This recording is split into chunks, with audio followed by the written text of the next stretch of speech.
everyone. Thank you for coming. Today we have a very special guest. He's the president of the New Jersey chapter of the National Federation of the Blind, Joe Ruffalo. I've known him for over a year now. I've worked closely with him and Green Drop to arrange the used item collection that we're running right now here at GL. Today he's going to talk about what it does and does not mean to be blind. He's going to share some of his inspirational experiences overcoming blindness, being part of the National Federation of the Blind. And before he begins, we're going to play an interview that I did with him a couple of weeks ago, just tell him a little bit about himself and what he does. Hi, I'm Michael Herman here for GLTV, and I'd like you to meet my guest today, Mr. Joe Ruffalo. Thank you, Michael. He's the president of the National Federation of the Blind New Jersey chapter. So I want to ask you a few questions today so we get to know you a little bit better. Absolutely. So my first question is, what is the mission of the National Federation of the Blind and your own personal mission? Mission of the National Federation of the Blind is to achieve equality, security, and opportunity for all blind persons, to live the life we want through collective action, through legislation, to believe in people when they don't believe in themselves. Vision loss does not have to be the tragedy that some people think it is. So that's really the mission, is to bring hope and determination to all of us who are losing vision, who are blind, shall we say, and to achieve our goals through respectability, possibilities, and our capabilities. How did you become a part of the National Federation of the Blind? Like in most organizations, Michael, somebody invites you to go to a meeting. That's what happened to me. But I was kind of stubborn in those days. I was asked 5 times to go to a meeting, and 5 times I didn't go. And finally I went, and I saw things at that meeting that I needed in my life. It was an organization made up of people, of course, that believed in me when I didn't believe in myself. So I knew this was the avenue I wanted to be in, with people who are positive, people who think outside the box, people who come up with solutions to problems, not create others. So that's one of the main reasons why I joined, and that's one of the main reasons why I try to give back to so many people, that there is life after blindness, absolutely. What are your main responsibilities as president of the National Federation of the Blind of New Jersey? Oh, there's many. The presidents of the National Federation of the Blind, we have 52, counting Washington, D.C. and Puerto Rico. We're all volunteers, and we all want to give back to the organization, again, its members, who have given to us so much to give us hope and determination to transform our dreams into reality. So the reason why, one of the reasons, or one of my jobs as president, is to find people who are losing their eyesight, not their vision. You may lose your eyesight, but you may still have your vision to succeed in whatever field you want to be in. So that's one of my goals, is to find people, to give them hope and encouragement, to, as we say, encourage the discouraged, and to give them the learnings that I have learned over the many years, and to be a friend to them, because that's very important, that they're not alone in this. And to find them good, positive people, good, positive blind people, to guide them along the way. Well, I wish you lots of luck with that. Thank you. And what would you like the community to know about blindness? Blindness is not the tragedy that some people think that it is. It can be if you want it to be. One of our key words or key phrases is blindness can be, a big word, can be, reduced to a physical nuisance if the blind person learns and uses the proper techniques of blindness. We have a 1-minute speech that we give, a elevator speech, and there's all these key words. And basically, the National Federation of the Blind can be summed up in this way. The National Federation of the Blind believes that blindness is not the characteristic that defines you or your future. Every day, we raise the expectations of blind people, because low expectations create obstacles between blind people and our dreams. We can live the life we want. Blindness does not have to hold us back. Together, with love, hope, and determination, we transform dreams into reality. It's very nice. I hope you spread that message to a lot more people. We are doing our best. So thank you very much for coming today and speaking with us. Thank you, Michael. And if you'd like to learn more about Mr. Ruffalo and his experiences, he will be speaking with us here at Governor Livingston on Thursday, October 20th from 11 to 11:30 a.m. in the auditorium. This is Michael Herman for GLTV, signing off. So now I'd like you to give a warm welcome to Mr. Joe Ruffalo. Very good. Thank you very much, Michael. I want to thank Michael and the administration here at the school, Ms. Gold, and for allowing me to be here today and to give you my quote words of wisdom, if you want to call it that or not. But I want to thank Michael for his persistence in giving me some phone calls. We went back and forth, and to organize the Green Drop program here at the school. I know there's a collection today and one more coming up next week. Very quickly, the Green Drop program is a program where we collect household items, from clothing to kids' games to sporting, you name it, they pretty much collect it. What they do with that is they bring it to a warehouse and clean them all up and put them in second-hand thrift stores called Second Avenue thrift stores, and they sell them. And but we get paid for what we give them. We get paid by the pallet.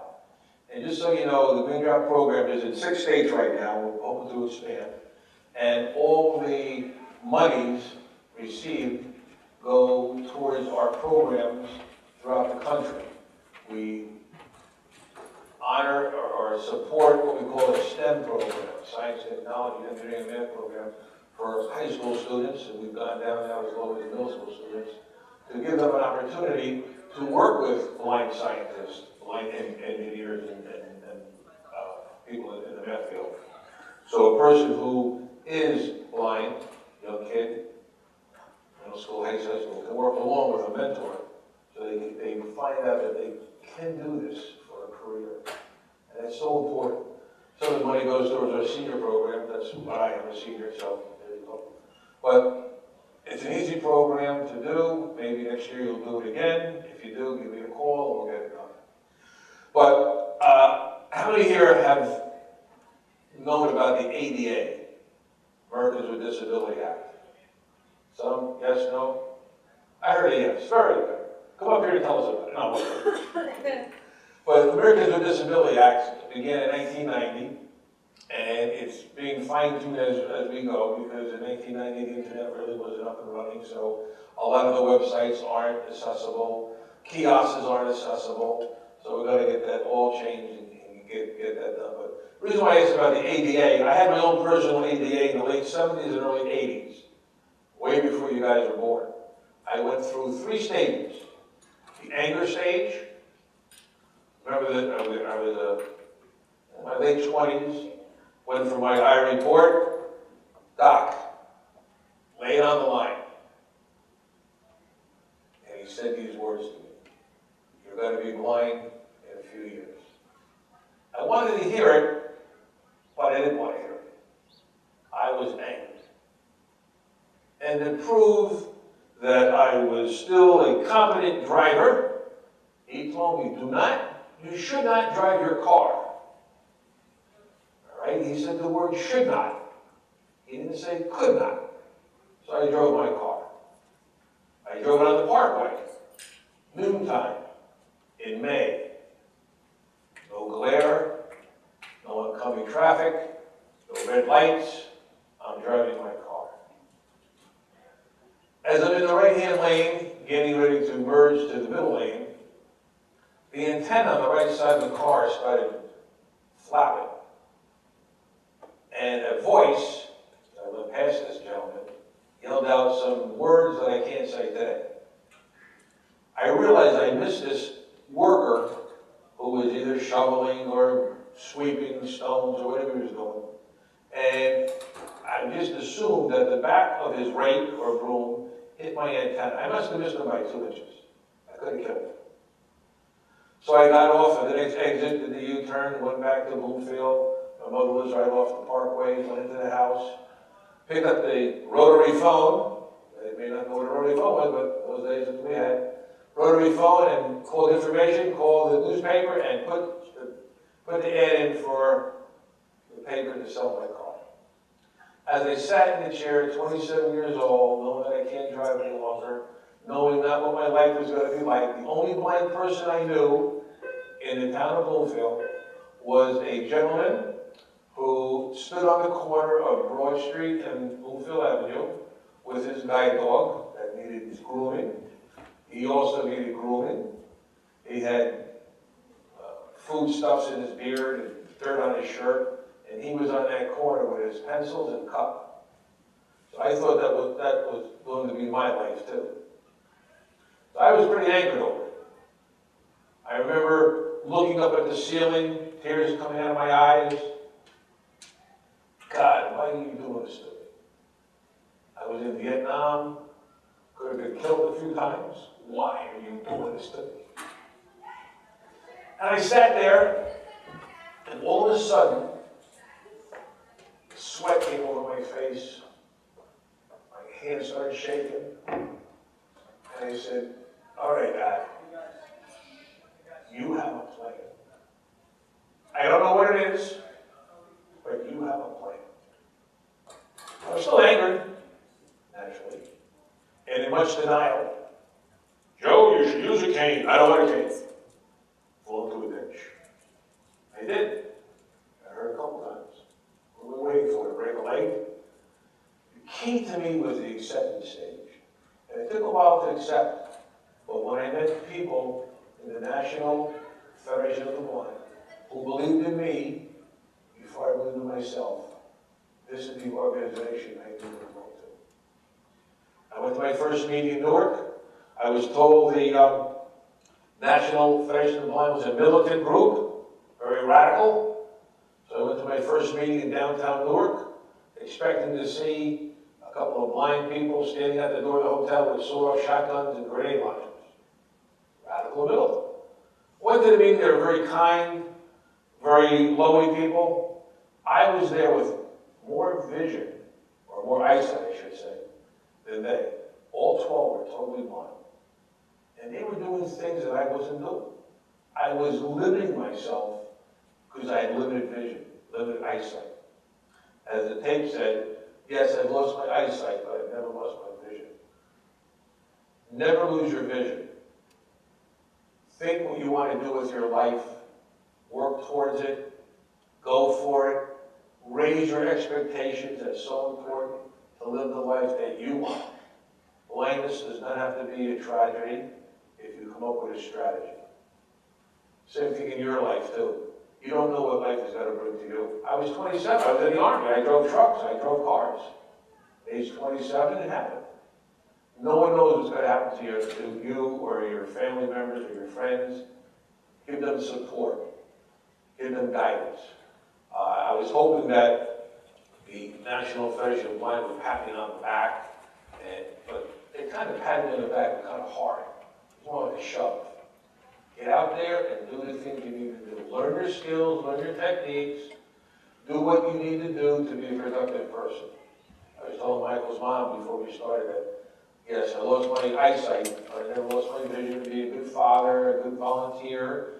We all volunteer in the National Federation of the Blind. I was a scout leader. My son Jim is here. He drove me down today. He's an Eagle Scout recipient. I was a scout leader, went on camping trips with the students. I was president of special education, Knights of Columbus, mine, all after I lost my eyesight, never my vision. So if anything I get across to you guys today is keep your vision alive. Don't let anyone lower your expectations, because low expectations create obstacles between you and your dreams, and you can live the life you want. And I'll just say blindness does not hold us back. So don't make that negative hold you back. Always think outside the box. At one of our conventions recently, I presented each speaker with a jewelry box, a small little jewelry box. I warned them, don't worry, there's nothing in the jewelry box. I didn't buy a tie clip, I didn't buy earrings. It's just a jewelry box. And on top of the jewelry box, we found it on Amazon,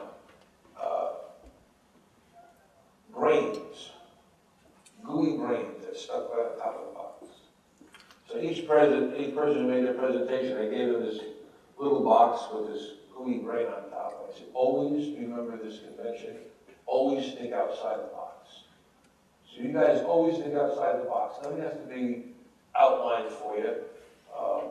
It's good to follow your outline. Good to get your homework done. If there's any teachers in here, have to throw that plug in. Time management is important. But you're not here alone. You're in a school environment with fellow students and teachers who are here to support you, to live the dream that you want to live. So never give up, never give up. I remember years ago I heard this speech, and I heard it from two different people, and it slightly changed the two times I heard it, but I'll give it to you now. It was a speech given by Winston Churchill. Winston Churchill, as you know, helped England through World War II, and he came to the United States, I heard in the late 40s, maybe early 1950s or so. And they invited him to be a keynote speaker at the graduation. I heard NYU, someone said Columbia. So here he is, the old man with his cigar, his top hat, his walking stick. And remember now, World War II ended in 1945, so many of the graduates were World War II veterans. They announced it. Ladies and gentlemen, Sir Winston Churchill. The place went wild. Cheering, applauding. 20 minutes. Finally leveled off, and he started his speech this way. Never, never give up. And the place went wild. 10 minutes later, calmed down, and he finished his speech by saying, never, never give up. True. How many of us have tried something, oh, that doesn't work, forget it. We just tried it one time. If that's the case, nothing would ever be invented. Nothing. Nothing was ever invented on the first try. And if it was invented on the first try, it was probably a pretty crappy product. You keep fine-tuning, fine-tuning. I had a program that I ran several years ago for high school students, 9th and 12th grade, who were losing their eyesight. And I said to them one day, I said, there is a cleaning product. I know you guys are high school students, and you may not know what a cleaning product is, but there's a cleaning product called Formula 409. So I said to them, how many times do you think that group of scientists tried to come up with a winning formula for this cleaning product? And we'll go, oh, I know, Mr. Ruffalo. Well, yeah, all right, what do you think? 85. No. Girls, 152? Let me give you a hint now. It's called Formula 409 for a reason. So one of them finally got it and said, 409? Correct.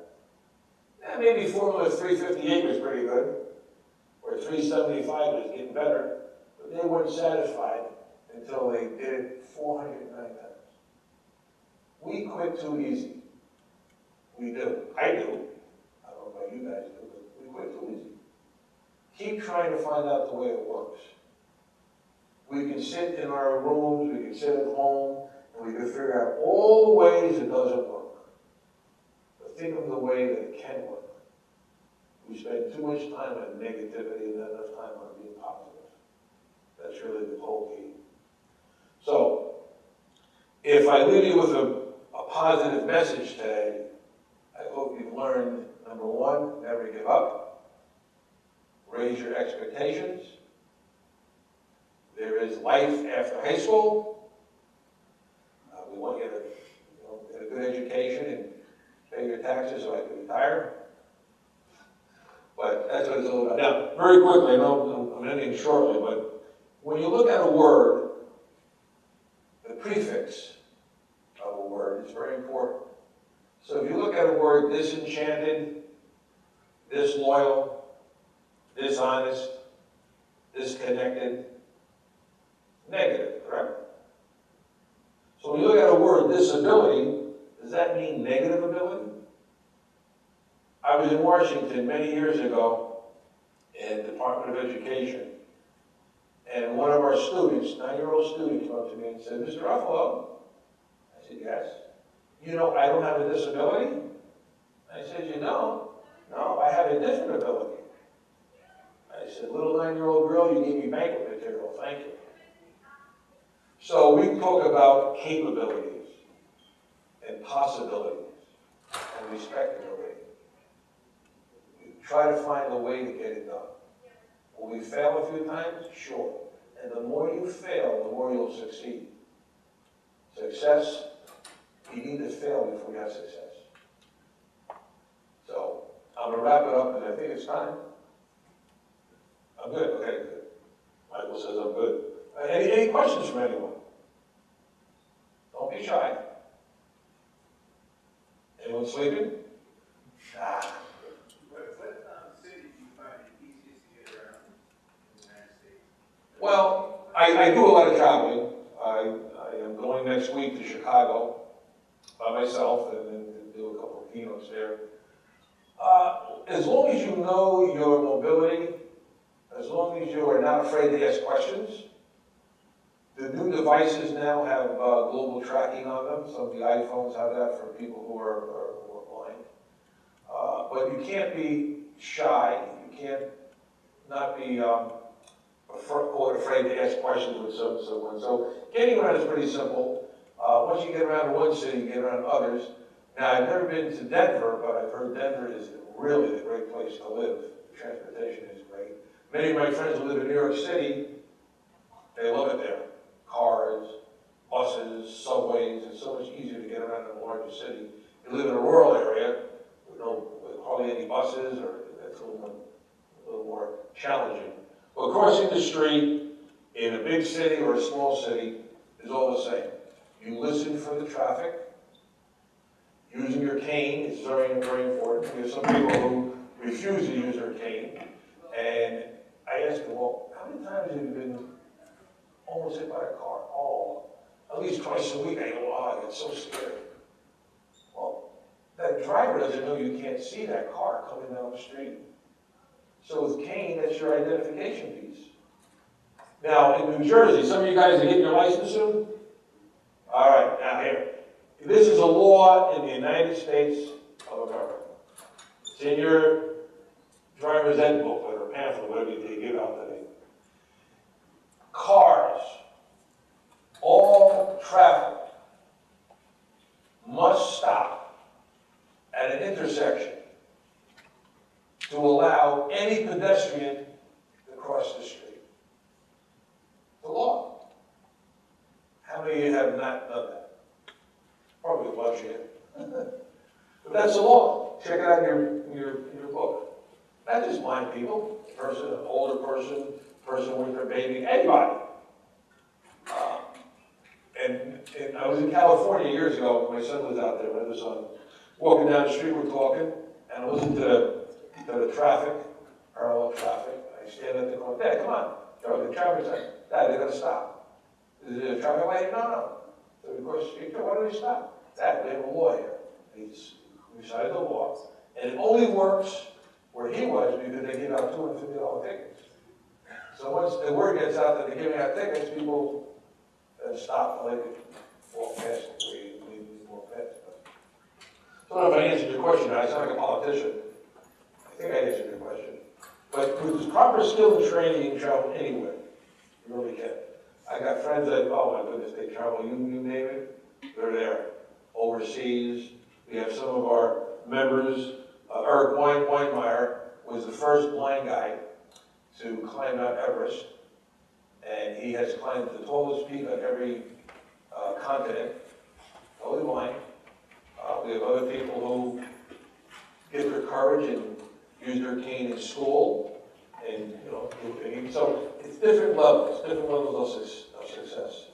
You can't climb a mountain until you start doing your walking and training.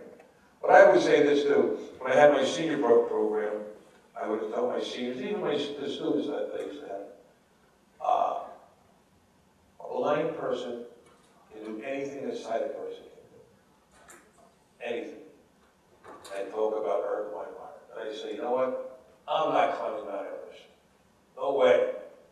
Well, my Mount Everest might be, or your Mount Everest might be, I'll just talk about myself for a second, is to learn good game travel skills. To learn my technology better than I do today. To encourage people to think outside the box. Get out of your comfort zone. I've had some seniors in my program who lost vision later in life, in their 80s and 90s, that went on to learn computers. so they can email their grandkids in college. That was so much fun. They learned how to turn on that computer, learn how to use their screen reader, and send a message out. We had one lady, she couldn't wait to learn how to use Skype. So she could Skype her sister in California. They would call every day and talk on the phone. Both were blind, they couldn't see each other, but they wanted Skype on. Fine, no problem. So they thought outside the box, they did what they wanted to do, and they enjoyed it. And the key is to keep acting. You gotta work someday, maybe some of you work part-time now, but in the future, you're gonna get a career. You don't want a job, you want a career. If you can get up in the morning and go to, quote, work with a smile on your face, can't wait to get there, and come home with a smile on your face, you have succeeded. You'll never work a day in your life. I always say this as a dude. Find out what you like to do and figure out a way to get paid for it. You can do that, you hit a home run. So, with all that said, November 10th, 11th, 12th, and 13th, we will be having our state convention in Manahawkin. I've invited Michael and his mom to attend, and we're going to be attending our banquet. And once we get our stream set up, I will send it to Michael, and you can send it to whoever wants to send it to here. Maybe you're interested in catching some of the things that we're going to be having. At our convention, we're going to have a young lady who came from Colombia at age 7, not knowing one word of English. She is now 28, college graduate, was a paralegal, got accepted to train at the FBI down in Quantico. She'll be leaving shortly, and she's going to be an FBI specialist.